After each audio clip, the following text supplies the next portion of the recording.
بسم اللہ الرحمن الرحیم۔ السلام علیکم ورحمۃ اللہ وبرکاتہ۔ ماہرہ اسلامک ٹی وی کی طرف سے ایک نئی ویڈیو کے ساتھ حاضر ہوں۔ حضرت علی رضی اللہ عنہ بیان کرتے ہیں کہ میں نے رسول اللہ صلی اللہ علیہ وآلہ وسلم کو ممبر کی سیڑھیوں پر فرماتے ہوئے سنا، جو شخص نماز کے بعد آیت الکرسی پڑھتا ہے تو اس کو دخول جنت سے صرف موت روکے ہوئے ہے، اور جو شخص سونے کے لیے اپنے بستر پر لیٹتے وقت اسے پڑھتا ہے تو اللہ تعالیٰ اس کے گھر کو، اس کے پڑوسی کے گھر اور اس کے آس پاس کے گھر والوں کو امن عطا کر دیتا ہے۔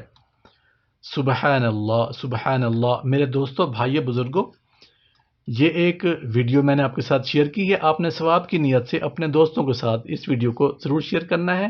Thanks for watching.